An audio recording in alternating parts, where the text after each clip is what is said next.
Tecendo Negócios.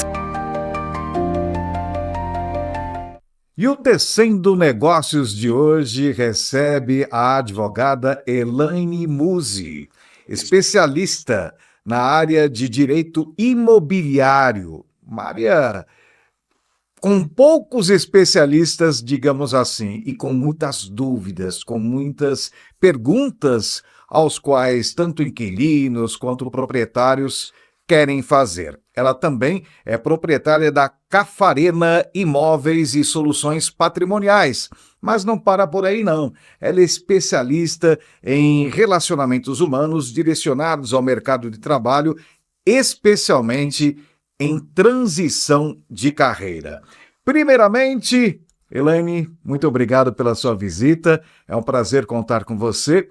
E vamos começar a falar um pouquinho a respeito desse setor imobiliário, porque é um assunto que chama atenção, que é um assunto que tem muitas dúvidas, né? A gente vai procurar aqui, eu vou tentar fazer o papel tanto do inquilino quanto do proprietário, enfim, para tentar levantar o maior número de perguntas para você sobre esse setor, porque eu sei que é um assunto que gera muita polêmica e tem muita dúvida, não é por aí? É, exatamente. Bom, primeiro, obrigada pelo convite, Roger. Estou lisonjeada de estar aqui. O nosso making off já foi muito bom, né? É verdade. Isso aí, muita informação. E vamos ver, né? Vamos ver se sai aqui as respostas de milhões, né? Ah, vai sair facinho, facinho. Bom, primeiramente, quando o assunto é direito imobiliário, né? Vamos falar tendo como prisma a pessoa comum, aquela que não tem essa especialização de fato e ela ouve falar a respeito disso. O que compreende o direito imobiliário? Bom, excelente pergunta. Já comecei aqui numa saia justa. Muito bom. Bom, o direito eu adoro, né? Só fazendo uma parte aqui, eu adoro quando a gente chega nos lugares, aquele churrasco, quando você tá naquele churrasco de sábado à tarde, você fala, agora eu vou descansar, e aí a pessoa fala assim, aproveitando que você é advogado, deixa eu fazer uma pergunta. E aí é aquela coisa do clínico geral, né? Mas assim, a gente sabe que todas as profissões, cada vez mais, elas têm procurado se especializar, então, essa divisão. E o direito imobiliário nada mais é do que aquele direito que cuida dos imóveis. Mas isso realmente tem um universo gigante, porque a gente tem desde aquela pessoa tem aquele que quer comprar, tem aquele que quer vender, tem aquele que quer alugar, tem hoje as pessoas que investem, e assim, a forma de investir em imóvel também mudou muito, porque antigamente tem a sua casa própria e uma casinha para aluguel, e se você for abastado, sua casinha de campo ou sua casinha de praia, né? Hoje o mercado é totalmente diferente. Hoje, por exemplo, a gente tem esse sistema, né, dos contratos de pequena temporada, como o Airbnb. Então, a gente tem muita gente investindo nisso. O próprio formato de morar também mudou muito. Muita gente procura hoje estar em condomínios de casas ou apartamentos. Então, assim, tem muita coisa. E, além disso, quando a gente falando, além da questão das negociações, a gente tem também aquelas questões de regularização, que aí já é uma questão à parte. Porque a gente acredita, às vezes, que é ir lá comprar a casa dos sonhos, o apartamento dos sonhos e seguir. E aí tem tanta coisa que envolve, né, de documentos e tudo. Então, o direito imobiliário é só tudo isso.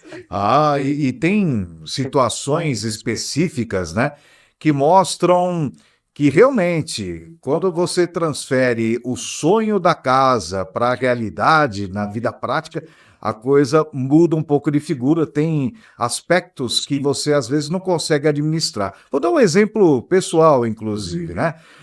A minha bisavó era proprietária de uma casa no litoral. Tá. Ela faleceu.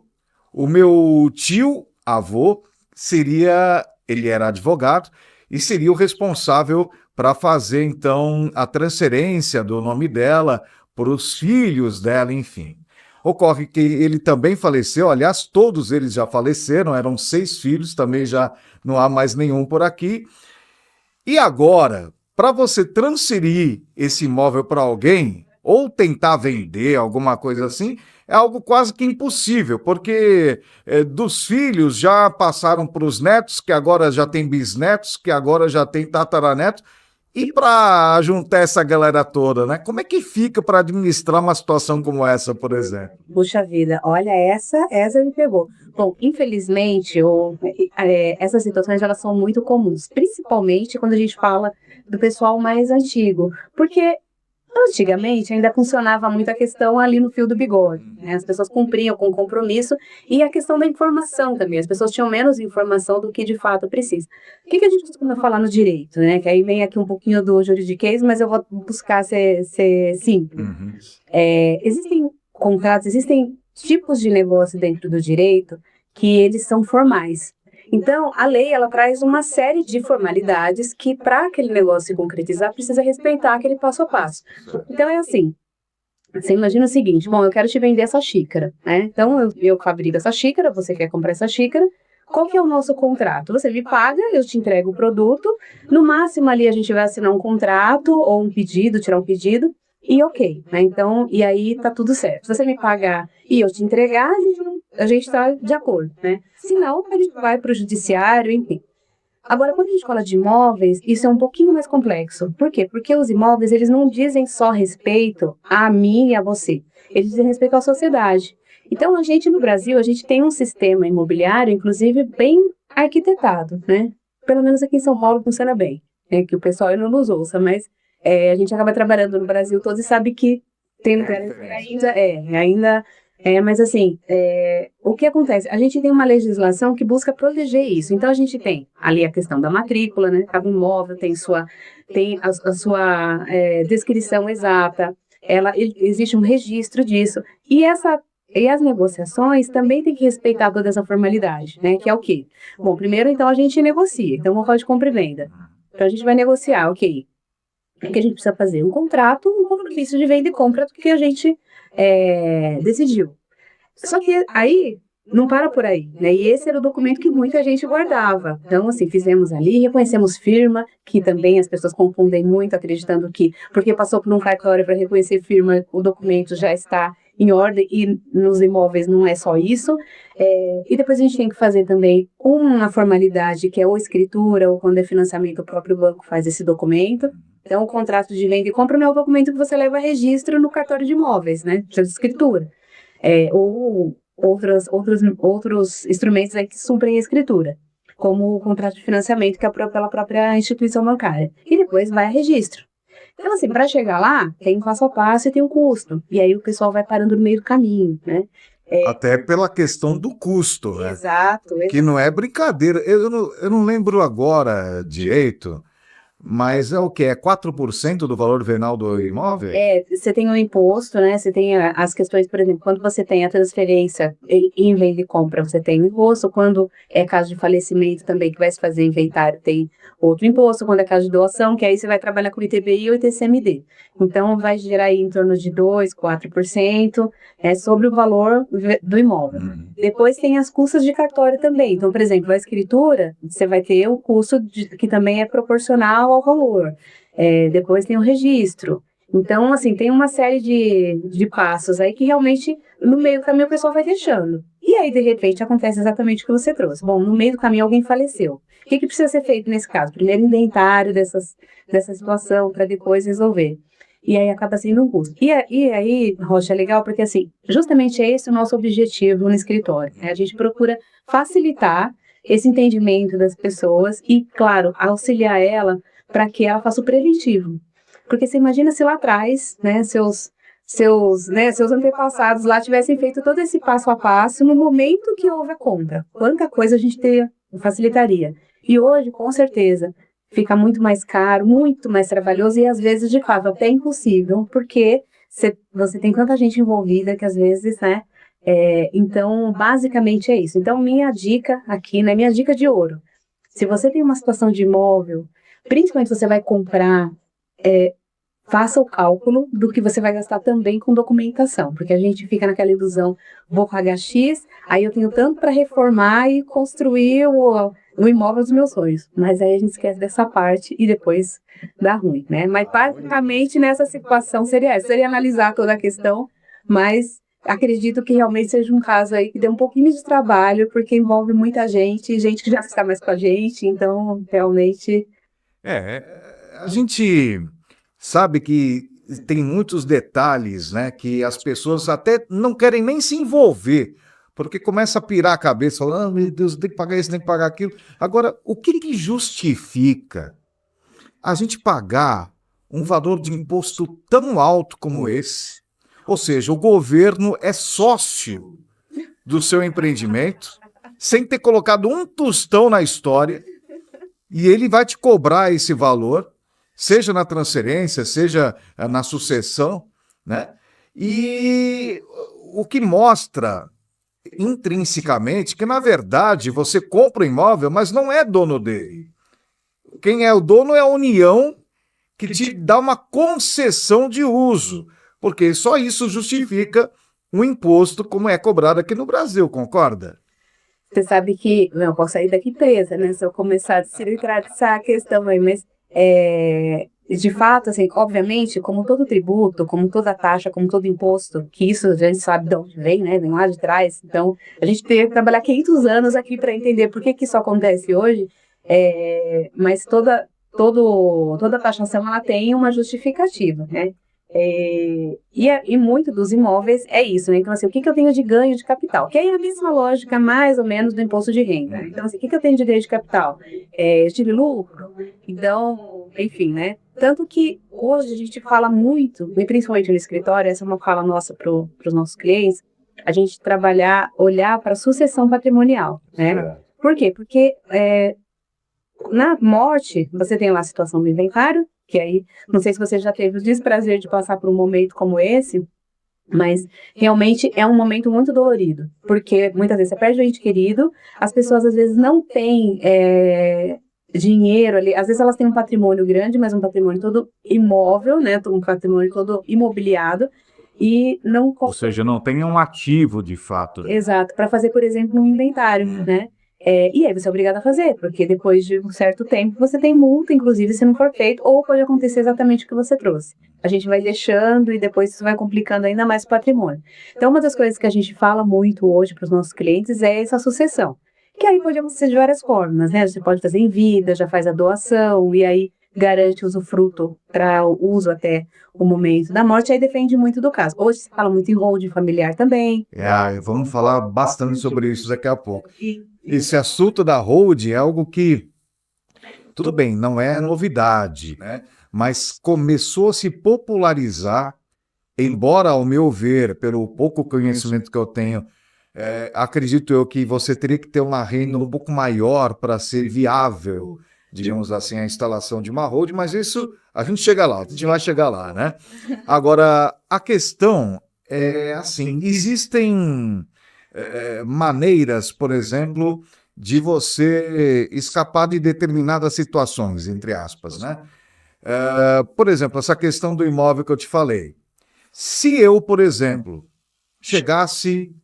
assumisse de uma forma unilateral a casa, tudo bem, tá enrolado, tá lá com o nome da bisavó, não sei o quê, mas eu começo a pagar todo ano o IPTU da casa. Todo ano.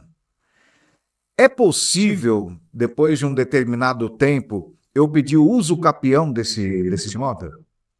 O uso capião também é um instituto que veio para resolver essas questões, né? O que é uso capião? É exatamente isso. Alguém que deu uma utilidade, que trouxe uma utilidade para aquele imóvel e que usa isso para moradia e tudo mais, e ela pode depois, então, reclamar, porque, de fato, aquilo teve uma função social, né?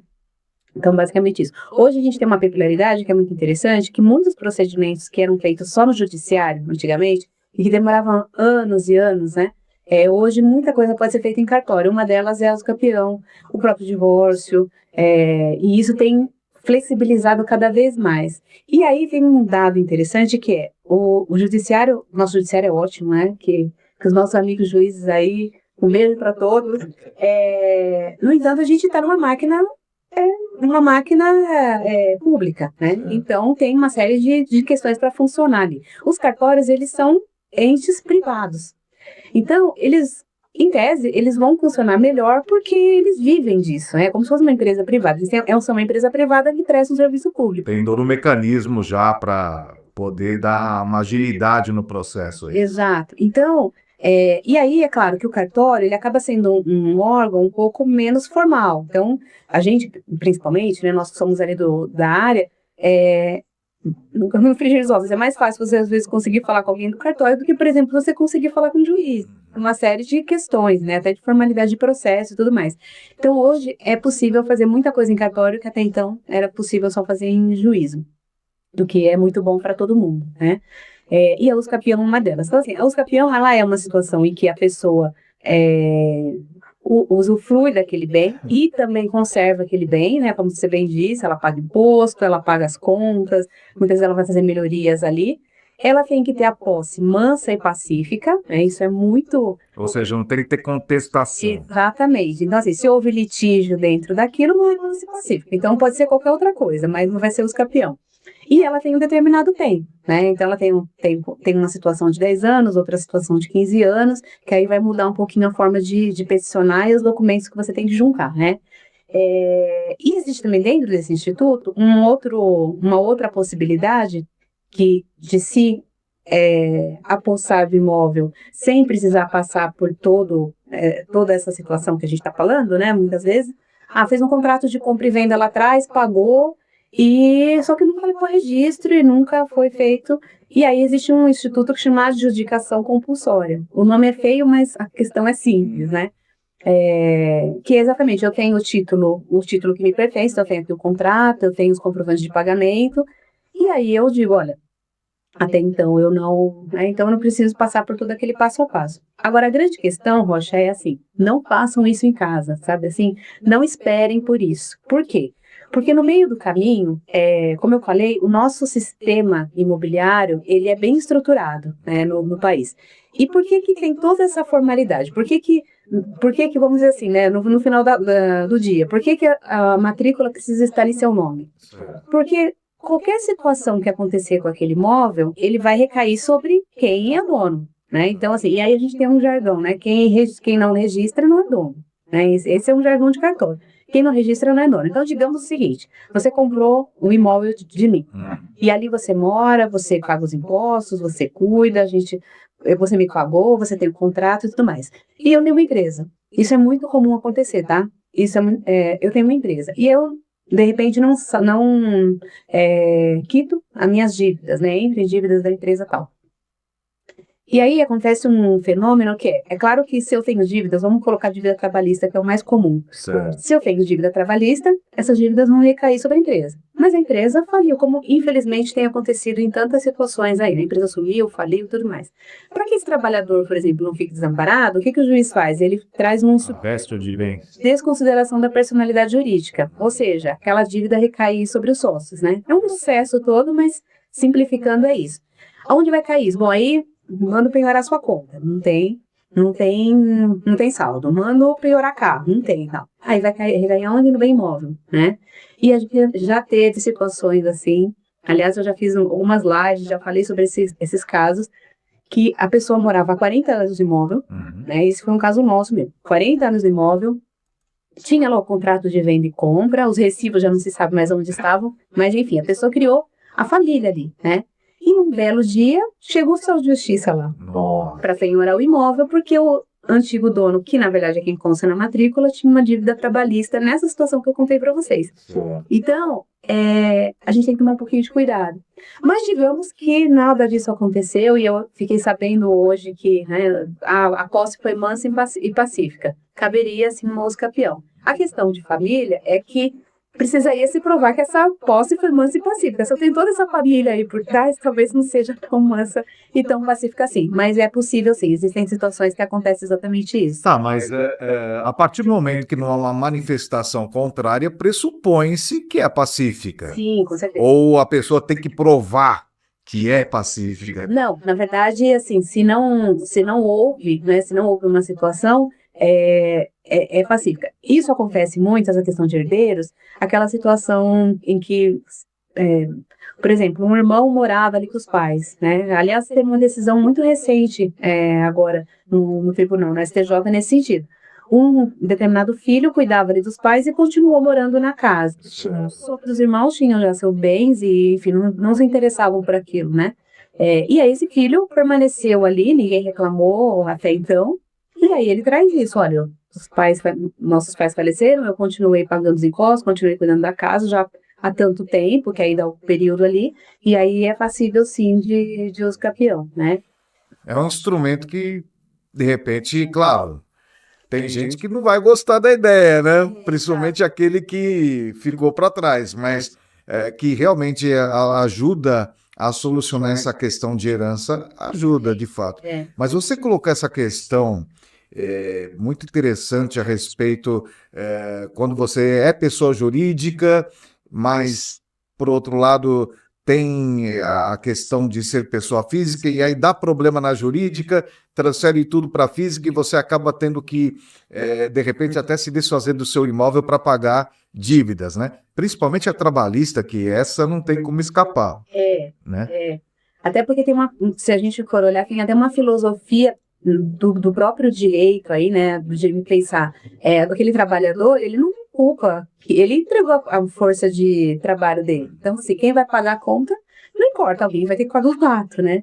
E aí, se alguém no meio do caminho deixou de fazer o que deveria, como aquela pessoa que é dona do imóvel de fato, não fez o registro, aí a lei vai Agora, seguindo. Eu não sei se isso é um senso comum ou é uma realidade jurídica, mas o que geralmente as pessoas imaginam saber é que se o imóvel é dela, ela só tem aquele imóvel, ele não pode ser penhorado. Então, por exemplo, vai lá oficial, vamos mudar um pouco em relação ao imóvel, vamos colocar os bens, vai.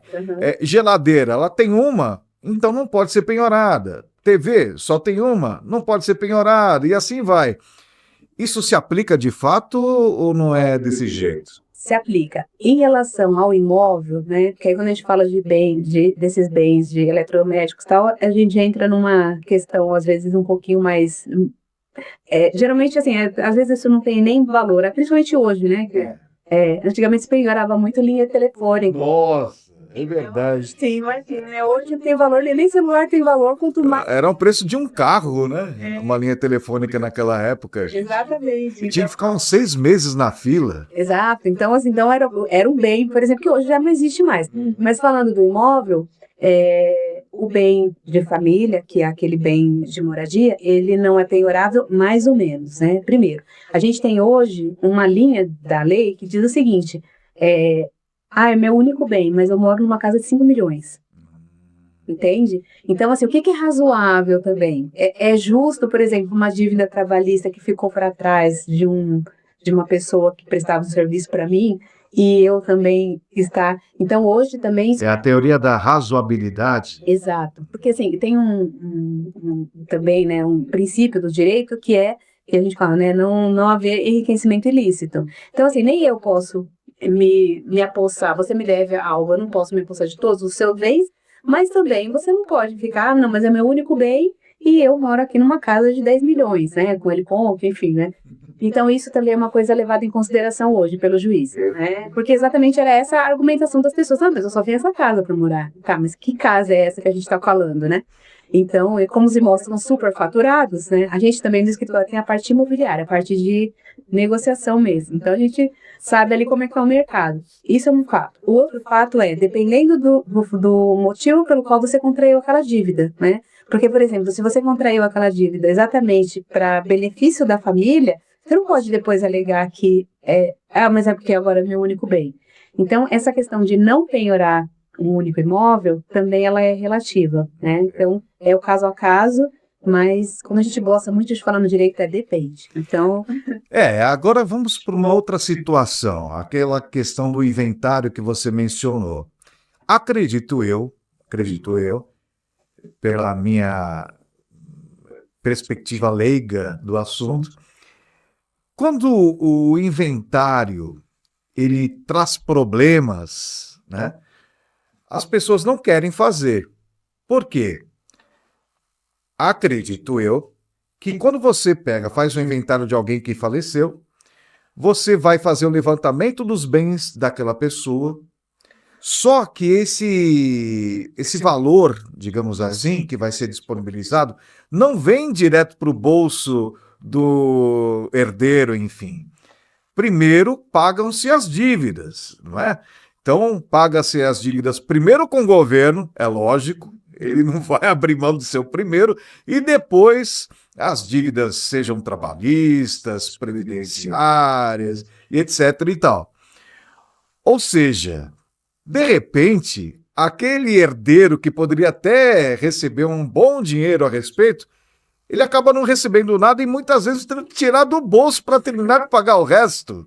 Como é que funciona isso? Na verdade, assim, a dívida ela vai recair sobre o patrimônio até o valor do patrimônio, né? Então, enfim, o fato de, assim, o pai ficou devendo, isso não vai recair sobre os herdeiros, mas vai recair sim sobre o patrimônio. Então pode acontecer isso, né? Ficar com saldo negativo, e aí esse saldo negativo morre, mas não, né? Ganhou, mas não levou, né? Aquela história. A não ser uma situação, por exemplo, um caso bastante curioso que a gente teve no escritório, que o pai que é desse nosso cliente, ele acabou continuou recebendo a pensão da mãe, que era funcionária pública, depois da morte dela, né? E aí isso veio à baila e o governo cobrou esses valores Retroativos, né? E era um valor considerável. Quando ele faleceu, o filho, que é o herdeiro, fez o inventário e no inventário entrou essa ação, que é da dívida que ele tinha lá, né? certo. Então, o que ele fez? Era um único apartamento, que era o bem, a herança.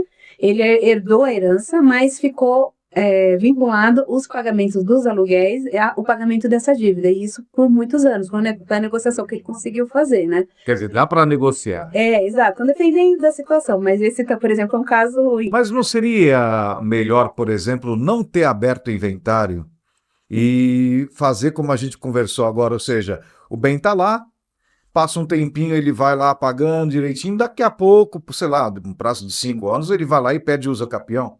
Não, aí Não pode? Aí não pode. Aí você não tem como. Porque assim, o que acontece? Nessa situação, o credor, ele fazendo esse levantamento, a questão é amarrada.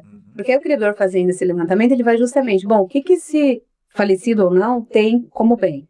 Chegamos ao imóvel, né? Ah, mas esse imóvel não é mais dele hoje porque ele faleceu. Tá, cadê o inventário, né? Ah, não tem inventário, mas o filho mora lá. Não, mas esse bem não é do filho. Inclusive, o filho teria que ter feito o inventário para poder se apossar. E aí, tem uma questão até de boa fé ou má fé, né? Então, e aí, lógico, aí, Rótia, tem uma questão que eu trago às vezes brincando no escritório, mas é verdade. Quem tem bom advogado nesse país... Casa com ele. Exatamente, tem jeito pra tudo, né? Porque, em casa a gente brinca, né? Com dois advogados, a gente... Mecânico e bom advogado. Meu marido brinca nesse sentido, né? Ele fala, eu nem mexo com ela porque, né? Porque outro dia eu estava lá explicando na brincadeira, mas vou trazer a brincadeira aqui. Eu estava explicando para a nossa assistente a dinâmica do divórcio, que é outra história, né? Então, assim, quando se divorcia, dependendo do regime de casamento ou de união estável, é uma situação da divisão de bens, mas quando morre, muda, né? E eu estava explicando para ela, daí eu falei para ela, assim, para resumir, nesse caso que você está me trazendo, é melhor o marido morto do que o marido divorciado, né? E aí ele brincou, né? Fez sinal da pessoa louco, né? Então, aí ele falou para ela, né? Falou, tá vendo porque eu tenho medo dela, né? Então, assim, mas quem tem advogado, que conhece as leis e para um bom profissional, ele vai encontrar ali os meios de procurar regularizar aquela situação e nem sempre o melhor é cima de advogado, né? Não vou fazer um inventário porque aí eu fico aqui quietinho, mas tem os outros meios. Então, o interessante é o que a gente tem sempre trazido, é uma cultura que a gente tem procurado construir nesse país aqui. A gente não é muito do preventivo, a gente corretivo. Exatamente, quando a coisa já pegou fogo, e a gente tem trazido isso muito. Olha, tem uma situação, traga para um profissional, né? Entenda primeiro porque às vezes aquilo vai sair tão barato naquele momento e com tanto menos dor de cabeça do que depois, às vezes, né, a solução. Então, verdade. Conforme vai passando mais o tempo, acho que vai ficando pior até para solucionar. Com certeza, porque os interesses mudam, as pessoas morrem, as pessoas descasam, porque aí se a gente for falar de regime de casamento, como funcionam os bens e tudo isso, aí vai ter que ter Vai dar um podcast de uma... Aliás, fazendo um adendo, que não tem especificamente a ver com imóvel, embora não deixe de ser um imóvel, né? No sentido até jocoso da palavra. Quando se trata de um jazigo ou de um túmulo familiar, tem o mesmo princípio em termos de sucessão, de pagamento, enfim, de manutenção? Esses lugares, assim, né? Essas situações, geralmente elas têm, assim, às vezes tem lugares que têm muito valor. E isso pode também ser algo de herança, né? Então, assim, a gente tem esses cemitérios, por exemplo, que são muito clássicos aqui em São Paulo, principalmente, e tudo mais. Então, também faria parte, né? A gente brinca lá na minha família, eu estava te contando, né? Na família da minha mãe, é uma família gigante, é a família que eu fui criada muito de perto. E aí a gente tem um jazigo e a gente brinca porque lá tem uns 6 casinhas, né? Certo. E aí tem 3 já ocupadas ali e a gente brinca, né? Bom, gente, a gente já tem que pensar, porque assim, a hora de super lotado tem que fazer o giro, porque... Exumação. Aliás, tem uma coisa horrível, é a exumação, né? Você tem que ter sangue frio, entender que aquilo faz parte e tal, mas quem tem sensibilidade não é muito legal. E eles obrigam até o acompanhante, né, para fazer. Mas isso é outro assunto. Eu posso só fazer um parágrafo, né, disso que você falou, que é como a questão da morte. Tem muitos assuntos que a gente ser humano, né, não é você, não sou eu, não é o fulano, somos todos nós. Tem muitos assuntos que a gente guarda muito como tabu, porque são assuntos que a gente não quer lidar, como a morte, como às vezes a questão de divisão de bens, né? A gente fala muito sobre isso quando vai casar, o que a gente vai fazer e tudo mais. Vai casar, não vai casar, vai morar junto, é união estável, não é? E a gente tem um tabu para falar sobre essas questões, sobre aborto, sobre sucessão, né? E são assuntos que precisam ser falados, e precisam ser falados de forma natural, porque não tem outra consequência, né? Assim, não vê outro fim pra gente, né? Então, são coisas que a gente precisa tratar. Então, também trago isso como dica para as pessoas, que a gente trate esse assunto, e aí, de preferência, às vezes, com um árbitro, né? Porque aí fica mais suave, né? Tem aquele fator emocional, né? Muitas vezes aquele sentimento de vitimização, ou seja, se uma parte está procurando ser racional no tratamento daquele assunto, a outra parte se sente ofendida, e não é assim, né? Exato. Tem que deixar tudo bem às claras, exatamente para salvaguardar os direitos de cada um. Exato, Né? exato. Tem gente que... Não, estão falando de sucessão porque querem me matar, no texto dos clientes. E a gente procura trazer de uma forma jurídica, de uma forma para ele entender que aquilo vai ficar mais barato, inclusive para ele. Exatamente. Então, Agora, um assunto que chama bastante atenção é a questão dos leilões, né?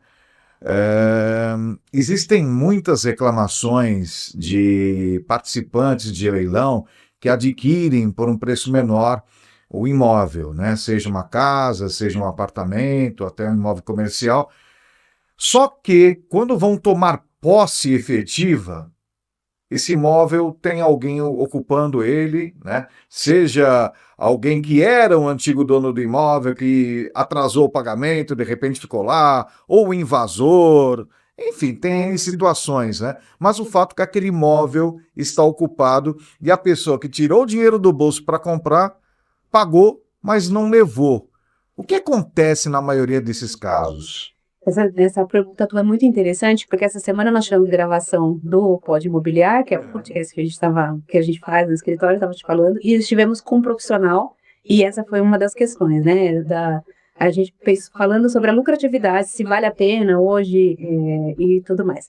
E aí ele trouxe todo um cenário ali pra gente, ele é um corretor já muito experiente, de que a gente precisa tomar um pouquinho de cuidado, porque antigamente você tinha um cenário em relação a compra, né, a aquisição através de leilão. E hoje a gente tem outro cenário. Hoje, por exemplo, os bancos estão muito mais envolvidos nisso, tem uma série de questões ali que precisam ser observadas.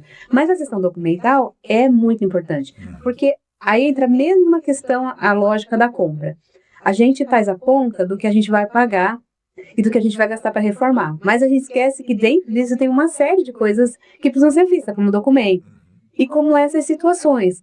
Via de regra, quando você tem, né, quando quem está fazendo o leilão, por exemplo, é um banco, porque é retomada de imóveis ali que não foram pagos e tal, geralmente ele já cuida dessas questões, né? Hoje a gente tem isso bem organizado. Agora, pode acontecer, de fato, né? Eu cheguei lá, alguém está ocupando o meu imóvel, seja o antigo dono que segura na porta e fala, né? Só saio debaixo de bala, já a gente já viu isso acontecer.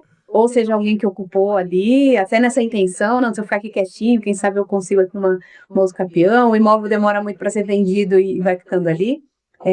E aí, às vezes, depende muito da situação, mas muitas vezes é necessário uma outra ação, né? Às vezes, uma força policial já se consegue ali naquele momento, ou às vezes, dependendo do que envolve aquilo, se aquela documentação é dúbia, se, enfim, tem uma série de coisas, às vezes vai precisar entrar com uma outra ação de reintegração de posse, né? E mais dinheiro sem tirar. Exatamente. Aí é o capítulo de uma outra novela. Então, E outra, leva tempo também, não é de uma hora para outra, né? muito. Então, assim, eu acredito que por mais que o nosso judiciário também, de uma forma geral, os serviços todos, né, eles vêm buscando otimizar, até com a tecnologia que a gente tem hoje, mas as coisas demoram, né? Então, assim, esses cuidados, me cresceu os olhos um imóvel de leilão. Gente, Tá muito barato. exatamente. Procure um profissional. Como diz o ditado, não tem almoço de graça, né? Ou seja, pesquisar antes de fazer o negócio, né? Seja dar um lance, seja dar uma entrada, tem que pesquisar a situação do imóvel. Se faz como isso? Pelo registro de imóveis? Também, mas assim, na negociação de imóveis, você tem uma série de documentos, e leilão é mais delicado ainda, né? Então, assim, minha dica seria, não se aventure, sozinho não, né? Busque um profissional que seja da área, que te auxilie nisso. Às vezes, o profissional, hoje a gente tem profissionais muito bons nessa área, esse profissional, por exemplo, que esteve conosco essa semana, ele vai fazer uma conta para você que ele vai te mostrar que às vezes não vai valer a pena, né? Exatamente por isso. Olha, esse imóvel, sem nenhum problema, ele custaria X. E aí, no leilão, ele pode chegar até Y. E, além disso, você tem tudo isso aqui que você precisa levar em consideração. Então, eu diria, leilão é uma questão delicada. Leilão não funciona como a gente vê nos filmes americanos, né? Que é aquela coisa, né? Nossa, fiz um negocião da China, né? Às vezes pode acontecer, mas hoje menos do que no passado. Então, procure um profissional que entenda do assunto, porque isso vai sair barato, né? Eu estou procurando determinadas situações, eu sei que não dá tempo, gente. É muita coisa, muitas peculiaridades que envolvem esse ramo de atuação que é fantástico, né? Agora, a gente vai dar umas pinceladas aí para entender um pouquinho, e é claro que a gente já deixa o convite feito para a doutora para que a gente esteja presente em outras situações para tratar, de repente, só de um determinado tipo de situação para que desenrole mais, né? Mas, enquanto isso, a gente vai dando essas pinceladas aí. Com certeza. Agora, tem questões que também geram bastante dúvida. A questão que envolve a aquisição do imóvel propriamente dito, né? Muitos ficam na dúvida do financiamento direto ou a questão do consórcio. Obviamente, para quem lida com um gerenciamento financeiro adequado, ele vai procurar o consórcio. Mas quais são os prós e contras de cada modalidade? Olha, a gente agora vamos para o lado da consultoria.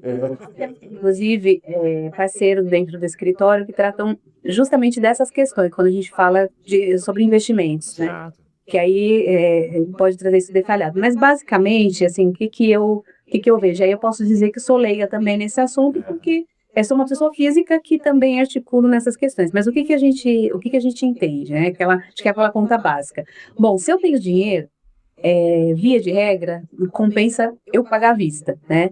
Existem, por exemplo, consultores que, inclusive, são parceiros nossos, que eles mostram ali, às vezes, para a pessoa que, dependendo do que a pessoa tem, compensa ela, por exemplo, ter uma carta de crédito, porque ela vai conseguir ganhar mais no investimento X. Então, isso também é uma outra questão que é legal trazer para um profissional sério, um profissional que você confie, porque ele pode te dar dicas que a olho nu a gente não consegue enxergar, né? Agora, basicamente, de fato, o consórcio, hoje pelo menos, ele sai mais barato do que o financiamento, né? Até pelas oscilações de mercado, o financiamento tem uma série de questões. Então, se você tem condição, agora aí depende muito também da urgência da pessoa, porque se a pessoa tem urgência, ela não vai ter tempo de... Porque o que acontece, Rocha, na maioria dos casos? A pessoa mora de aluguel, aí ela quer adquirir a casa própria. Não dá nem tempo de comprar um imóvel na planta, né? Exato. Então, assim, aí ela vai, então, depende muito do que você tem. É aquela história, né? Se você não tiver pressa, com certeza você come mais cozido, né?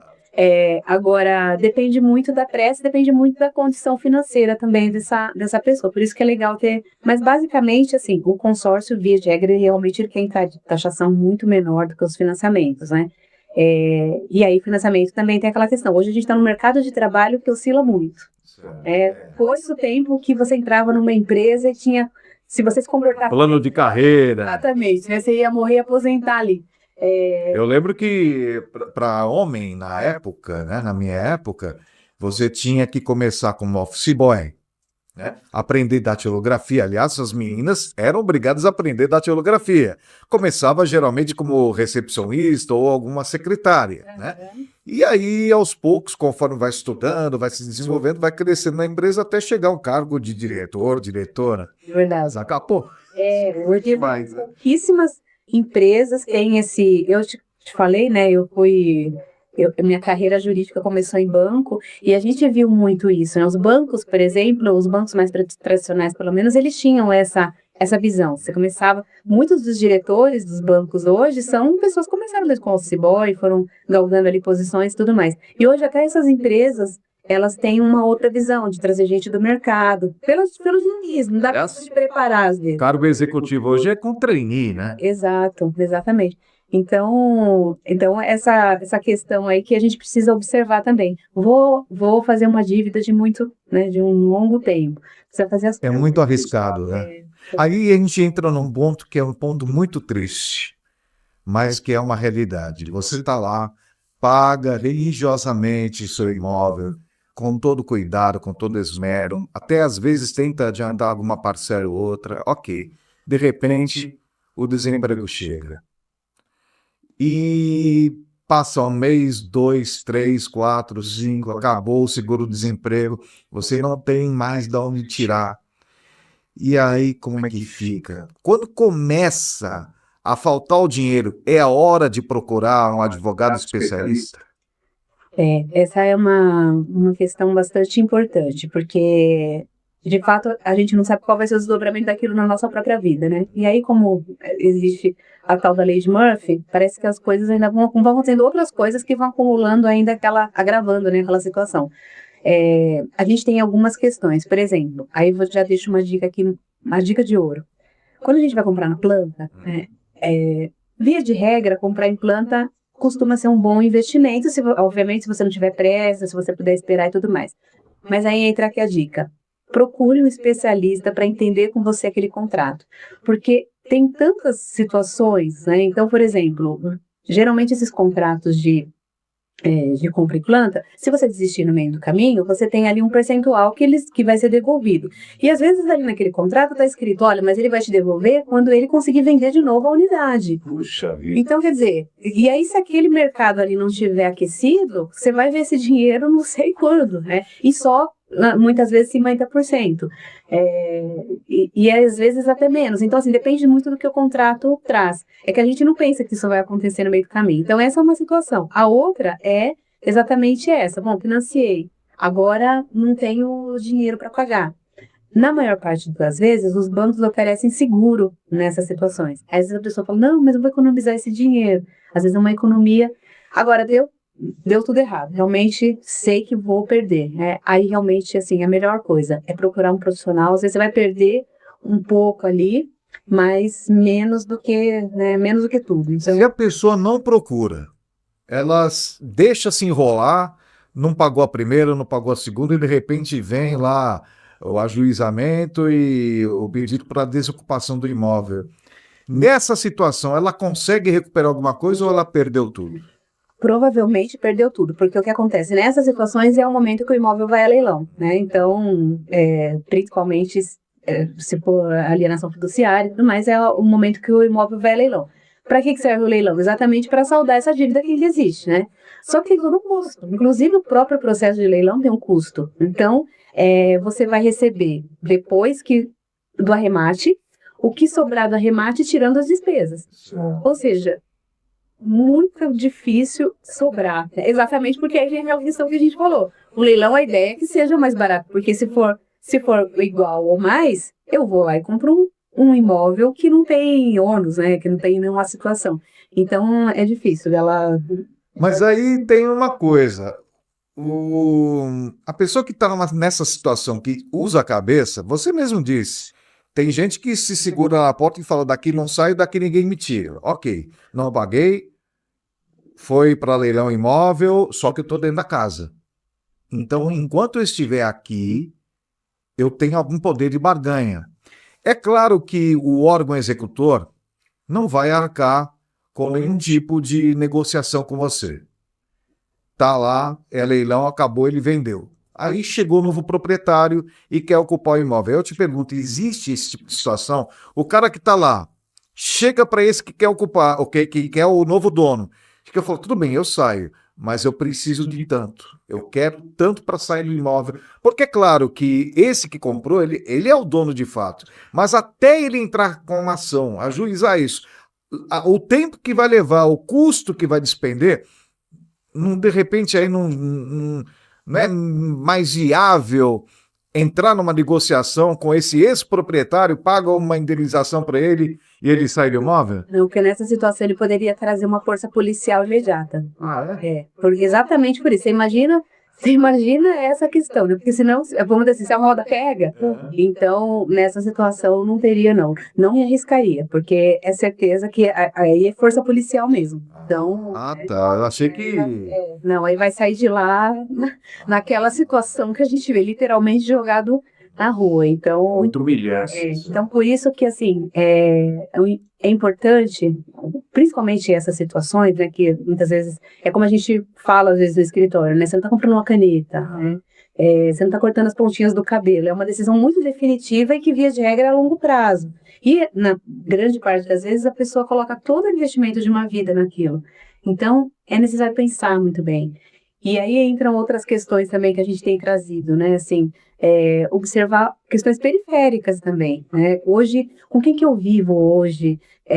Eu tenho um companheiro, tenho uma companheira, como que vai ser isso se eventualmente a gente se separar, se essa união se dissolver? Então, são questões que precisam ser vistas e que na hora que a gente vai lá visitar o decorado, né, a gente não pensa, porque a gente se empolga, né, porque a gente vê aquilo bonito e aquele lugar que a gente sonhava tanto e aquela área bonita que vai ser construída ou que já existe, e aí a gente se empolga. Então, eu reforço muito isso, né? Talvez eu esteja aqui tirando o sonho de alguém, mas a gente reforça muito isso, que precisa respirar, voltar para casa, fazer conta, entender o que de fato implica naquela questão, para que depois não tenha surpresas. Porque, na verdade, quando você compra um imóvel, você é casado ou em união estável, na verdade, o seu par, o seu cônjuge, ele é um sócio, né? Então ele vai ter os mesmos direitos que você, dependendo da maneira com que é feita a negociação. Ou seja,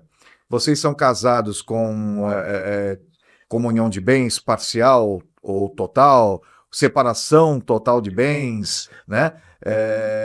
Qual o percentual que cada um colocou também, isso implica, né, na divisão. E aí tem uma cerejinha do bolo, porque quando a gente fala de casamento, parece que a regra já está mais clara, né? Então, assim, de acordo com o regime de casamento, a gente já tem... Mas hoje, isso tem mudado, porque assim, a lei ela vai procurando se adaptar às realidades sociais, né? Então, assim, hoje a gente tem estruturas familiares e de relacionamentos muito diferentes do que a gente tinha antigamente. Eu fiz até outro dia uma live falando sobre isso, né? A gente tinha, no passado, você tinha estruturas muito claras. Então, assim, era namoro era no período para se conhecer, cada um na sua casa, às vezes até com alguém ali no meio, né? Namorinho do portão. Exatamente. Às vezes o pai ficava ali ainda na sala, meio lá naquele tempo da minha avó. Então, assim, você tinha o namoro, que era um período para conhecimento, o noivado, que era um compromisso público de que aquilo iria avançar, e aí, por fim, o grande dia. E aí ali você definia o que vocês pretendiam, né? Comunhão parcial, comunhão universal, enfim, separação total de bens. Então a coisa ficava um pouco mais fácil de se resolver, era de bate-pronto, né? Hoje a gente tem outras estruturas, por exemplo, a própria União-Estado que veio para resolver uma série de questões, e aí as pessoas, por exemplo, moram juntas, e aí elas falam assim, não, eu não vou assinar papel porque eu não quero me comprometer. Mal sabem elas que elas já estão comprometidas. E hoje... Basta uma noite dormindo junto que já tem uma configuração de união estável, né? Na verdade, não, mas se não, né, você imagina essa vida livre que a gente tem hoje e tal. Mas, assim, hoje a gente tem, inclusive, uma situação que chama contrato de namoro. Por que o contrato de namoro? Exatamente isso. Bom, o namoro era um período para se conhecer, mas no namoro a gente já está firmando o compromisso. Já está tendo relação sexual. Exato, e às vezes a gente começa a contrair patrimônio juntos, né? Então, assim, bom, a gente mora, nós dois moramos, eu sou sozinho, você também é sozinho, a gente não dá nome disso de casamento ou de união estável, mas a gente vai juntar ali alguma situação. E aí, cada um contribui, ou de repente a gente compra alguma coisa junto, e como é que fica isso depois? Então, antigamente essa contribuição era no noivado. Exato. Né? Então, hoje, a gente tem esses institutos exatamente para blindar essas questões. Então, precisa também tomar esse cuidado, né? Você entender quais são... Eu até brinco lá, às vezes, eu falo, você precisa perguntar quais são as suas intenções. Porque, senão, a gente pode realmente ter uma surpresa. E hoje, Rocha, a gente tem um outro instituto também, porque, assim, hoje as pessoas também casam e descasam com mais facilidade. Então, muitas vezes, essas pessoas, elas vêm com uma bagagem, né? Com filhos, uma coisa que ninguém pensa, hein? Ó, que vai a dica de ouro. Por exemplo, a pessoa vem ela tem lá um ex-cônjuge, então ali tem filho e tudo mais. E se ela tinha uma empresa com essa pessoa anterior? Então ninguém puxa essa capivara aí, né? Outro dia Ou seja, tá algum problema nessa empresa, esse novo cônjuge vai ter que arcar de repente com despesas que não estavam previstas, né? Porque às vezes ele era sócio lá, então assim, então tem uma série de coisas. Outro dia eu comecei com essa conversa ali numa mesa, e aí uma mesa de amigas, elas falaram, a gente lembra que você veio, né? Porque assim, poxa, a gente estava aqui, mas porque alguém fez uma pergunta e eu comecei a trazer essa questão. Então, assim, são cuidados, não estou dizendo para não namorarem, não se casarem, não é isso. Mas a gente precisa, às vezes, tratar essas questões como uma sociedade. Porque uma sociedade era travada friamente. Olha, eu tenho dinheiro e tenho talentos que te interessam, e você, da mesma forma, vamos juntar. E o relacionamento a dois, ele não tem essa conotação, ele nem deve ter. Mas tem coisas que a gente precisa tratar mesmo, quais são as suas intenções, né? Com que bagagem você vem para esse relacionamento. Então, vamos separar aqui. Posso contar uma pequena história interessante? Esse meu casamento é um segundo casamento, e meu marido tem minha enteada, né?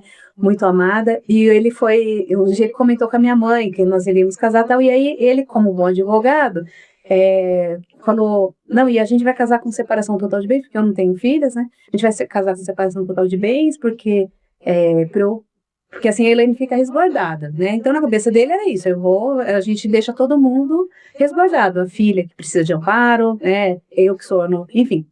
E pra mim tá tudo bem, eu já tinha conversado sobre isso.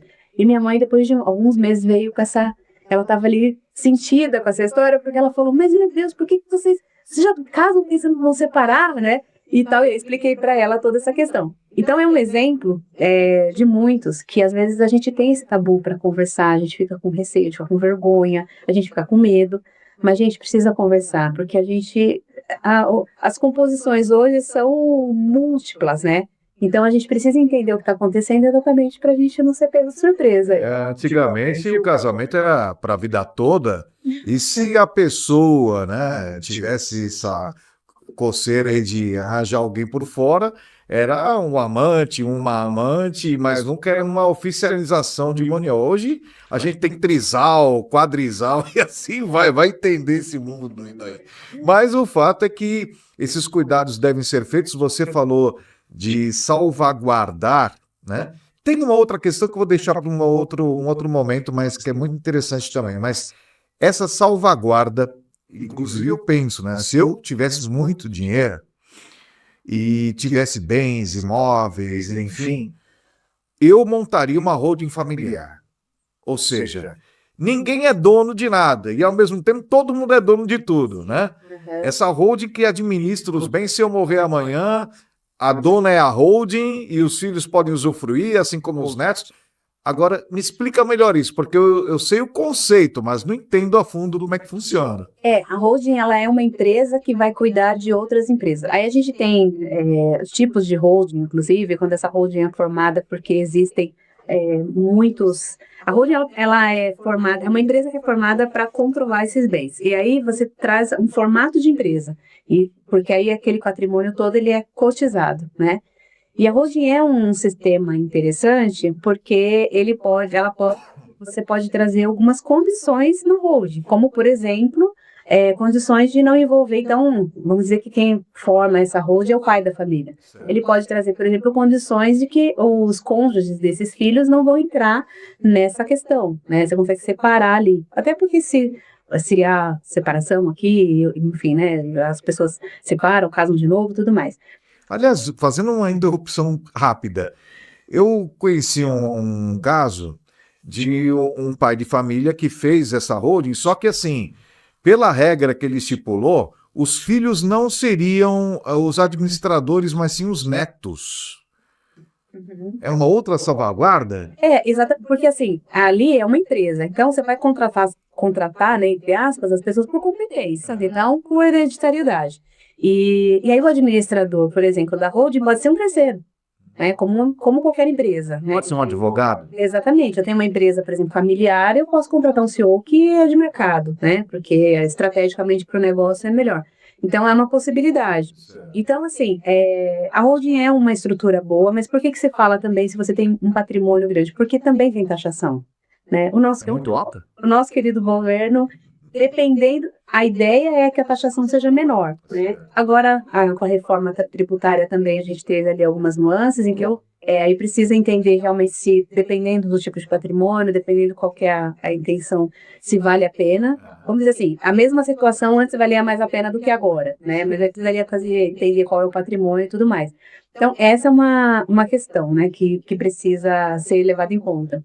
Então, via de regra, se você tem um imóvel, por exemplo, não tem sentido fazer holding, né? Ela geralmente porque você vai ter também, aí entra uma questão também da holding, que é a administração dessa empresa. Então, provavelmente você vai precisar ser assistido ali por um advogado que vai trabalhando essa questão ao longo, um contador, que é o que a gente sempre diz no escritório, inclusive a gente tem algumas situações de holding que a gente acompanha, e a gente sempre traz isso para o cliente, olha, a gente sempre trabalha em parceria com o contador, porque cada um vai enxergar um lado, né? A holding, infelizmente, ela foi banalizada por algumas situações, porque começou uma corrida do ouro para não se pagar imposto, né? Então, e não é bem assim. Então, muita gente meteu os pés pelas mãos, muita gente teve problema com isso, e aí, inclusive, assim, de uma forma bem resumida, a reforma tributária foi mais cuidadosa em relação a isso. Então, é outro instituto também que precisa, assim, entender de fato se é para você, né? Se é ter um negócio. E se vamos supor, né? Eu sou o pai da família, coloquei os meus 2 filhos, aberto também aos possíveis netos, que eles não possuem hoje, ok, tudo bem. Defini as regras, tal. Aí eu venho a faltar e deixo nomeado um dos filhos para administrar. E se esse filho for um mau administrador ou uma terceira pessoa que eu eleger, não importa, não administrar bem os bens, ele pode ser destituído, ele é responsabilizado legalmente por isso, como que é? Exatamente. Aí ele entra, a holding, ela tem essa estruturação de empresa mesmo, então ela vai ter as regras ali, algumas regras próprias, mas entra-se nessa questão. Então, assim, se é um mau administrador, se ele utilizou o patrimônio para outra finalidade que não ele tem, ele responde por isso, sendo ele terceiro ou sendo alguém da família. Então, a ideia realmente é trazer essa, né? Agora, a grande sacada da holding é exatamente essa. Ela bem estruturada, ela de fato vai ser mais barata do que um futuro inventário, do que uma futura briga, né? Muitas famílias acabaram optando pela holding, acaba sendo também uma solução muito boa. Famílias que têm um patrimônio grande quando você tem problemas ali com os herdeiros, né? Então, o pai da família ou a família já vendo qual vai ser o desfecho daquele inventário futuro, já traz isso porque já se divide e você já deixa o patrimônio também protegido, né? Mas é muito caso a caso. A holding, ela acabou operando uma moda, né? Muita gente falando de holding e tal, muito com esse viés de economia de impostos, e nem sempre é assim, então realmente precisa ser visto. Às vezes tem outros instrumentos de sucessão, como a doação né, em vida, como o próprio testamento, às vezes, dependendo do caso, é uma estratégia melhor para aquela família do que a própria holding, né? Só uma questão envolvendo isso. Vamos supor, você falou dos impostos, mas eu tenho que entender. Vamos supor que eu tenho 10 imóveis nessa holding, né? E eu sei que por ela, esses imóveis podem ter sei lá, 100, 200 anos aí de existência. Eu devo pagar imposto, acho que uma vez, ou vou ter que ficar pagando imposto todo ano, tirando a questão do IPTU, né? Enfim, mas algum imposto do governo federal, acho que não tem, né? Não. Aí vai ser realmente na estruturação do negócio, como seria também no caso do inventário. Então, naquele momento, tem aquele determinado imposto e depois são os custos mesmo do imóvel, né? Nesse aspecto, vale a pena. A questão da holding é exatamente essa. Por exemplo, como você tem uma estruturação de empresa, muitas vezes você vai precisar ter um grupo de pessoas às vezes, trabalhando, dependendo do tamanho do patrimônio, inclusive um administrador, inclusive, às vezes, um contador, né? Então, é uma matemática que precisa ser bem pensada. Agora, se o administrador quiser vender um imóvel, ele tem que ter a votação, a anuência da maioria dos membros? Sim, aí tem todo né? Aí tem toda essa questão como empresa mesmo. Né? Então, se tiver um deles que não queira vender, ele pode pedir ressarcimento ou ele tem que aceitar essa venda? Não, aí não funciona como SA, né? Que assim, vota a maioria. Aí tem questões que tem que ser um consenso mesmo. Então, por isso que a matemática não é tão, né, não é tão precisa, né? Uhum. Muito bem. Bom, você tem um podcast também chamado Pode Mobiliar, né? Aliás, depois a gente vai colocar na tela direitinho o endereço, né? Para as pessoas acessarem e também interagirem com você. Mas como é que surgiu essa ideia e por que dela ter surgido? Por tudo que a gente conversou aqui hoje, né? Eu sou apaixonada, eu sou apaixonada por pessoas, né? Aí tá um pouquinho da Elaine, pessoa física. Eu sou apaixonada por pessoas. E eu sempre, eu ao longo da minha vida, eu fui percebendo, eu tive muitos bons mentores, pessoas que realmente investiram em mim e fui percebendo quantas pessoas, o quanto isso é importante, o conhecimento, a leitura, você saber como articular. A gente vê isso no escritório todos os dias acontecendo. Então, eu tenho essa gana de passar informação, sabe? É o que é um professoral mesmo, né? Eu gosto muito. E dentro do mundo imobiliário, dentro do mundo jurídico como um todo, mas dentro do mundo imobiliário, a gente vê as dificuldades. E a gente vê muita gente, vamos dizer assim, indo à falência mesmo por falta de informação. A gente ainda é um país muito plural, nosso país é muito grande, então a ideia do Pode Imobiliar foi exatamente essa, de trazer informação para as pessoas, para que as pessoas possam tomar as melhores decisões, mas principalmente para trazer essa cultura de prevenção, Rocha. Isso é uma cultura que eu procuro assim, pregar muito para as pessoas, né? A gente vai deixando. Então, por tudo que a gente conversou aqui, foi que surgiu o Código Imobiliário. Então, a ideia é essa, é uma troca também com profissionais do ramo. Então, a gente fala ali com agente de investimento, corretor de imóveis. Essa semana fizemos gravação, tivemos com um cartorário também, uma vida cartorária de 30 anos e hoje é advogado de cartórios. Então, ele trouxe ali uma série de informações.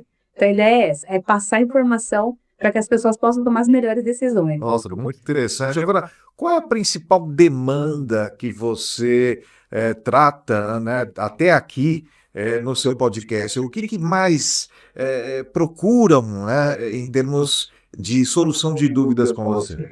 Geralmente as questões de relacionamento, que vão desde regime de casamento, né, regime de união, e a questão de herança, a questão de herdeiros, e se tem um filho fora do casamento, e se tem um filho, e se tem alguém que não foi reconhecido. Então, essas questões as pessoas perguntam muito, e se eu morrer, eu tenho um filho, e como é que fica meu cônjuge? Então, isso é o que as pessoas mais demandam, exatamente pela dificuldade de tratar isso em casa. Então, isso é uma questão que as pessoas perguntam muito. E as questões de regularização de imóveis, porque a gente compra ali, a gente começa, por exemplo, a questão da construção, tudo tem que ser regulamentado, você tem que você tem que ter a BITS de prefeitura, você tem que ter, tudo tem um processo, né? E a gente vai fazendo, né? Assim, e às vezes não é, a gente fala assim, mas os bairros, lugares de baixa renda, que as pessoas dizem, não, tem isso em questão do lugar, briga de condomínio, eu quero mudar a cor da minha sacada, e a fase aí, eu faço o que eu quero, então briga de condomínio. Questões, né, de condomínio, o que eu posso e o que eu não posso. Questões para gente Airbnb. Hoje assim, é uma das perguntas que as pessoas mais fazem, né? Tá, eu tenho um imóvel para investir, posso usar como Airbnb? E eu posso impedir que essa pessoa use Airbnb porque eu não quero gente circulando estranha aqui no meu. Então, essas perguntas, assim, vamos dizer, acho que as perguntas mais comuns são relacionamento, de uma forma geral, e condomínio.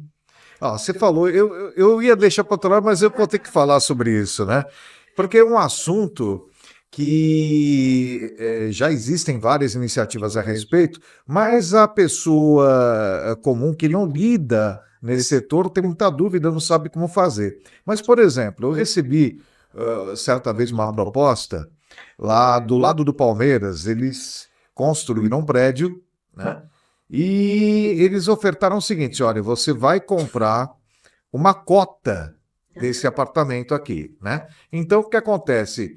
Você é o dono, junto com outros sócios, e esse apartamento aqui vai ser locado para pessoas que vêm para São Paulo para turismo de negócios, para aqueles que vêm aqui assistir o jogo do Palmeiras em frente ao Allianz Parque, vai ter a visão do estádio, etc. e tal. E você vai ter um percentual, né, um valor percentual a cada locação feita, você vai ter uma remuneração sobre isso, né? E vai ter direito a um determinado dias por ano para poder ser hóspede desse apartamento. É um negócio diferente, mas funciona de fato. Hoje, esse modelo de negócio começou, ele já existia, mas ele começou com bastante força, ou pelo menos ficou mais na pandemia, né? Porque as pessoas mudaram o jeito de investir e de morar na pandemia, né? Vide o interior hoje, que está super valorizado, super faturado, o que até então ninguém queria ir, né? Assim, aquele êxodo que teve do interior para a cidade e agora acontecendo ao contrário. E esse modelo também, porque as pessoas começaram a valorizar muito essa liberdade geográfica. Eu quero trabalhar aqui. Você trabalhando aqui ou trabalhando lá no área, você faz o mesmo trabalho, né? Então, as pessoas começaram a valorizar muito. E aí, esse modelo de negócio também veio muito forte.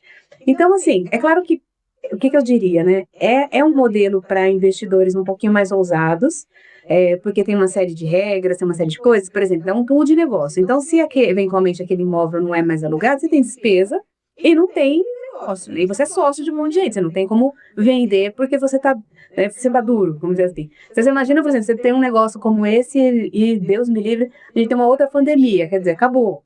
Então, são situações que a gente costuma dizer assim, são investimentos que são um pouco mais de risco, que precisam ser melhores avaliados, mas a gente sabe que funciona bem, sim, e que realmente em lugares estratégicos como esse, com certeza, meu Palmeiras, né, modéstia à parte, e então realmente funciona e muita gente investindo nisso, principalmente para ter essa liberdade, porque essa pessoa tem a possibilidade de cada hora estar no lugar, enfim, né, então funciona mesmo e tem muita gente fazendo isso, muita gente investindo. Bom, aí um outro programa a gente destrincha melhor esse assunto, né?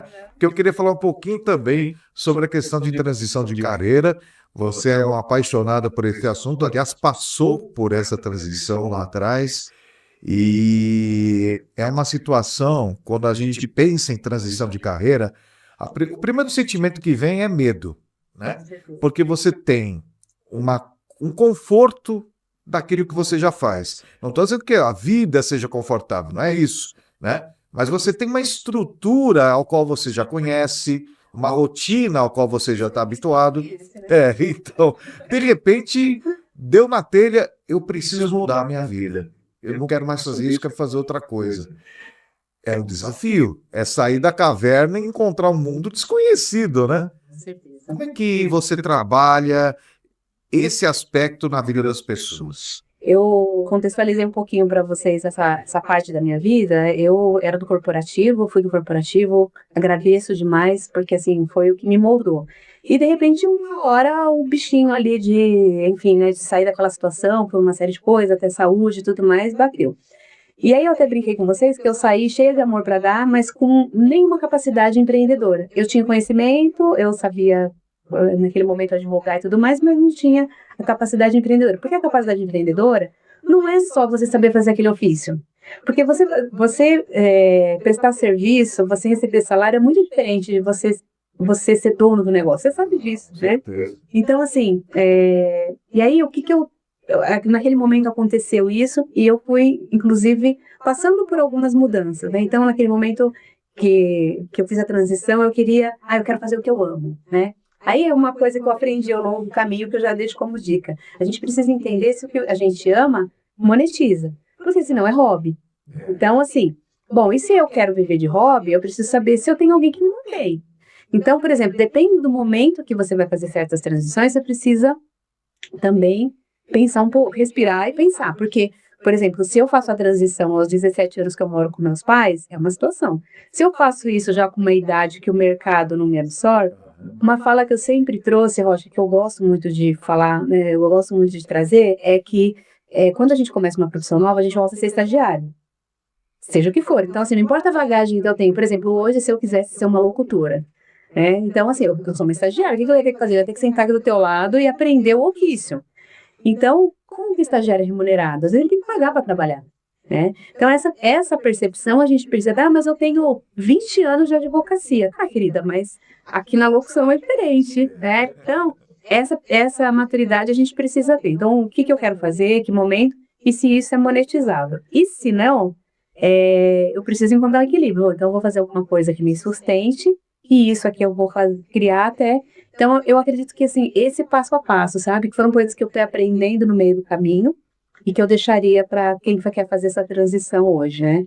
Eu vejo que uma das questões que mais pegam nas pessoas nessa insatisfação de criar algo novo, de buscar uma nova razão, né, na sua vida profissional, né, que é o nosso foco aqui, é o fato da idade. Porque, infelizmente, no Brasil, por exemplo, eu já passei a barreira dos 50 anos, estou com 54, vou para 55. Biologicamente falando, já tem algumas limitações em relação à época que eu tinha 20, sem dúvida. Porém, intelectualmente falando, eu estou no auge do meu processo criativo, das minhas cognições, das minhas sinapses. Eu tenho uma energia intelectual muito maior do que aquela que quando eu tinha 20 anos. Porém, por um mercado de trabalho brasileiro, vamos colocar em relação na perspectiva do Brasil, porque eu acredito que em outros lugares do mundo talvez não seja assim, mas aqui a cultura corporativa no Brasil diz que passou dos 30, você já é velho. O etarismo não é quando você chega aos 60 anos, 70, não. É quando você chega aos 30. Então, muita gente tem essa vontade de mudar, de fazer a transição de carreira, mas tem medo. É verdade. E isso que você trouxe é perfeito porque é cultural, né? E a gente hoje vive um mundo totalmente diferente. Eu brinco, né? Eu lembro quando eu nasci, a minha avó era um pouquinho mais nova do que eu sou hoje. Certo. E eu, por exemplo, eu tô ali no colo dela, bebê, ela já tinha cara de vó. Já era aquela figura de vó. Hoje, né? mulheres com 80 anos têm assim, uma aparência de 40, né? Quando eu penso na mulher lá do Richelli, a Bruna Lombardi, a idade, ela tem quase 80. Exatamente. Essa mulher tá linda. Exato. Então, você vê. Então, a gente mudou muito. Hoje a gente vê pessoas, por exemplo, aos 50 que ainda não sabe o que quer fazer. Os nossos avós aos 50 já estavam aposentados e com os netos casando. Então, é um mundo totalmente diferente do que a gente tinha. Só que, infelizmente, o mercado de trabalho ainda vê dessa forma. Então, assim, ainda tem essas barreiras, né? Isso associado ainda ao fato de que o mercado de trabalho mudou muito. A gente tem poucas posições hoje de colocação, de CLT e tudo mais. E aí muita gente, às vezes, tem vontade de empreender, numa idade já, mas não tem, por exemplo, que ensina aquele ofício para ela, por todas essas razões que a gente está trazendo. E tem mais uma coisa, por parte do empregador, por exemplo. Vamos supor que você não queira empreender de fato, mas transitar a carreira para ser empregado em outro tipo de negócio. Por exemplo, você pega um empregador, ele tem lá uma área X, aonde ele tem duas pessoas para poder escolher para ser seu funcionário. Uma é um rapaz de 18 anos que não tem experiência nenhuma. Outra é um cidadão como eu, acima dos 50, que já teve uma bagagem enorme de vida e que vai oferecer para ele um aumento substancial de produtividade e qualidade no negócio. Contudo, para o de 18 anos, ele pode pagar um salário mínimo, talvez 1,5, que ele não vai reclamar. Agora, para um cara que já passou dos 50, ele oferecer um salário mínimo 1,5, é um ultraje, é um assinte. Porque é um profissional que tem família por trás, que tem uma estrutura de vida que precisa sustentar, ele tem que ganhar no mínimo, sei lá, no mínimo 5, 6, 7 salários mínimos para poder compensar. Então, nessa hora, o cara não vai pensar na qualidade, vai pensar no custo. E você vê, essa dinâmica que você está trazendo foi ao longo do tempo, as próprias empresas maiores que ainda trabalham com regime CLT e tudo mais, foi acontecendo, né? Foi substituindo o pessoal mais antigo pelo pessoal novo que vinha com essa... Porque aí o que acontece? O jovem, ele tem muita energia, então ele é o cara que vai conseguir trabalhar 12 horas por dia, ele é o cara que não tem família, que vai poder viajar. Então, tem empresas que têm realmente essa visão, né? É um fato. Mas a gente tem muita empresa que hoje está mudando isso, porque percebe exatamente isso. Olha, essa pessoa já é uma pessoa madura, mas ela ainda tem muita lenha para queimar. E a intelectualidade que ela tem, e é outra coisa, né? Aí o equilíbrio emocional, a maturidade, a capacidade, às vezes, de lidar com situações que o jovem não tem, né? Então, a gente vê que tem muitas empresas hoje que realmente têm, mas ainda é uma construção. Por quê? Porque culturalmente a gente tem esse afastamento mesmo do mais velho, principalmente do idoso, né? E aí, para cada um idoso é de uma idade, né, Sora? Então, mas assim, por isso que um fator bastante interessante, quando eu tenho a oportunidade de conversar com a galera mais jovem, eu falo sobre isso, você conciliar as duas coisas, né? Então, por exemplo, eu preciso trabalhar hoje para me sustentar, eu preciso ter essa consciência, mas o que eu posso ir fazendo aqui, construindo, né, aqui no paralelo, para que em algum momento eu possa ou fazer a transição de carreira, ou isso realmente se torne meu plano A, enfim. Então, também é uma alternativa, né, e que funciona e você pelo menos não tem aquele rompimento abrupto, né? Então, é uma dica que eu deixaria, assim, para as pessoas. Vamos fazer um exercício mental aqui, só que eu vou pedir que você seja muito franca, para que a gente possa entender mais no âmago essa situação de transição de carreira. Você, hoje, com tudo aquilo que você fez, com a transição que você já fez, com a estrutura que você tem hoje, com a consolidação do seu negócio no mercado imobiliário, na parte de advocacia, de repente tem a oportunidade de você fazer completamente tudo diferente na sua vida. Para uma área que até você já teve interesse, mas nunca se aprofundou, mas está aí, é uma oportunidade. Você teria disposição para isso? Nossa, essa pergunta, gente, corta aí, por favor, censura. Eu não sei te dizer, porque é interessante, né, essa tua pergunta, porque assim, quando a gente resolve, o empreendedorismo, o empresariado, ele é um mundo muito solitário, né? Porque muitas vezes você não tem para quem perguntar, o computador quebrou, você não tem para quem pedir ajuda. Então, assim, você acaba tendo que trabalhar mais o seu emocional E assim, você tem a questão das vendas também, a questão de você mostrar para as pessoas o valor do seu produto, o valor do seu serviço. Então, assim, ele tem esses desafios, né? No entanto, eu acredito que a hora que você pega o gosto da sua liberdade, você sabe que essa pergunta que você me fez até me emocionou, porque eu tive uma... É lógico que eu não vou ser hipócrita, para ser muito franca, quando eu fiz a transição, aquele dia, aquele primeiro dia, foi aquela sensação, sabe? Nossa, agora eu vou poder fazer tudo que eu quero, vou poder acordar mais tarde, aí eu posso também dormir mais tarde. E a minha fala era, se eu fizer tudo que eu faço aqui, pra mim, eu vou ficar milionária. Eu sempre falava isso. Só que a gente acaba não fazendo, porque a gente não tem a maturidade de ter alguém cobrando. E aí a gente tende a fazer só as coisas que a gente gosta. Porque quando você é funcionário, quando você é empregado, você mesmo perde o emprego. Então você vai fazer qualquer coisa que te manda, né? Mas quando você pode, quando você é dono do seu nariz, você fala assim, peraí, mas isso eu não gosto de fazer, então eu vou procrastinar, ou não vou fazer, ou eu vou... Você busca a famosa zona de conforto. Você começa a procurar de novo a zona de conforto.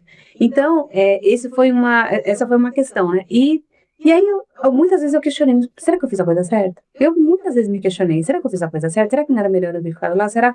É o e se. O e se ele mata, né? E outro dia eu tive uma catarse, assim, participando de uma dinâmica de grupo, e isso foi bem recente, que eu pensei o seguinte, aquele momento que a gente gosta, como isso aqui, é a minha paixão, né, assim.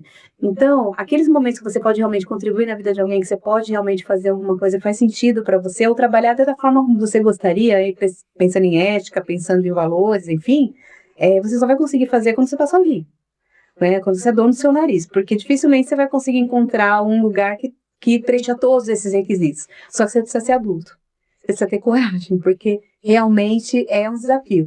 Então, Eu acho que essa resposta está intrinsecamente ligada com aquilo que você já disse antes. Ou seja, se é um hobby, se é algo que eu gosto, mas é por prazer. Eu não estou pensando no negócio em si, porque eu gosto. Vamos supor, eu gosto de fazer artesanato. Beleza, eu faço porque eu gosto, mas não tem um objetivo lógico. Eu acredito que qualquer transição de carreira ela tem que estar permeada no sentimento de entender, de compreender de que quando você não trabalha para si, você trabalha para o próximo, é verdade. para satisfazer as necessidades e desejos de um determinado público, de uma determinada persona. Ou seja, eu trabalho para o outro, não para mim. Se é para mim, é hobby. E você mesmo identificou isso, né? E agora eu consigo me expressar, inclusive, melhor com essa tua fala, porque é exatamente isso. Se o trabalho, né, o entregar um serviço ou entregar um produto, não é sobre o que eu penso, é sobre o valor que isso gera na vida do outro. De repente, para mim, isso daqui é maravilhoso. Mas será que isso tem valor comercial? Será que o outro realmente precisa disso? Será que o outro pagaria por isso? Então, são mecanismos que a gente tem que pensar. E quando você é empregado, você não precisa pensar nisso, né? A sexta-feira já não é crua, você tem que executar. Então, assim, se eu voltaria hoje, não posso dizer que, né, não sei, né? De repente eu recebo aí uma proposta que seria, mas eu acredito que não, assim, eu acredito que o caminho que eu acabei trilhando, essa maturidade que me trouxe, e as coisas que tudo isso me trouxe, né? As pessoas que eu conheci no meio do caminho, as pessoas que eu pude contribuir de alguma forma, enfim, eu acredito que valeu a pena, né? Assim, acho que resumindo, valeu a pena. Legal. Agora, para que o pessoal em casa tenha essa oportunidade, eu queria saber o seguinte. Chega um veterinário falando, olha, eu quero essa consultoria, eu preciso desse direcionamento. Você tem como atender essa pessoa? Faço ainda. Aí o que eu faço nos meus horários livres, né? Que é nenhum, mas eu faço isso. E algo que eu tenho trazido bastante, isso inclusive é um serviço que a gente traz ali no escritório, na parte da advocacia, porque a Cafarina ela é dividida em 3 grandes blocos, né? A gente tem a Cafarina, o grupo, então a gente divide a música Cafarina, que é a advocacia, né? Que aí sou eu, a gestora, né, a mandatária lá, e a gente tem a parte imobiliária, que é a parte de negociação, e a parte geral, né, que também a parte extrajurídica. Então, a gente traz isso também dentro de uma consultoria, inclusive para empresas, microempresas.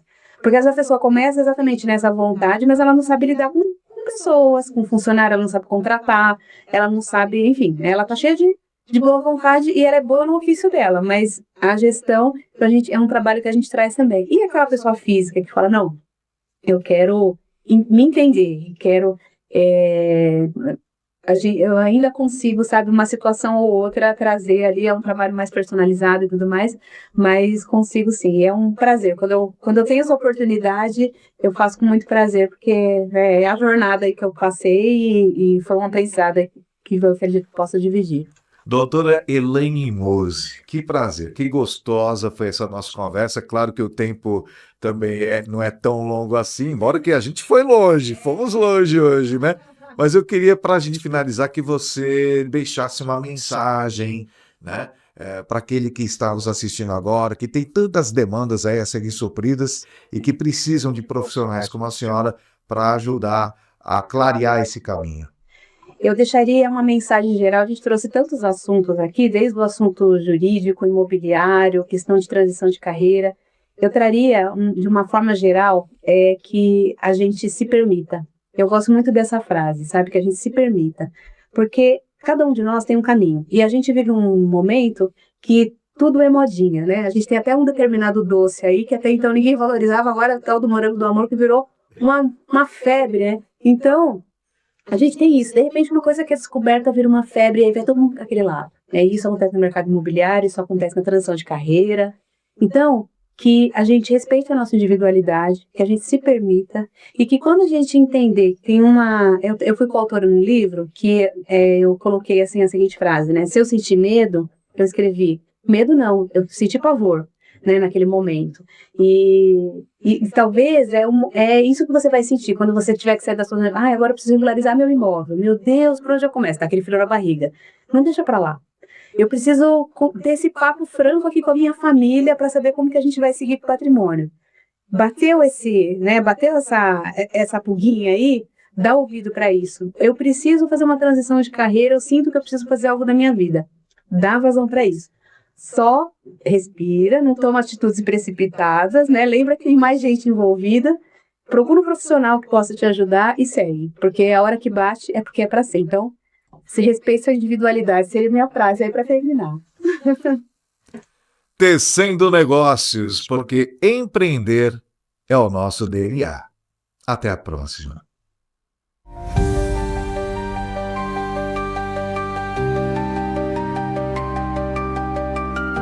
Tecendo Negócios.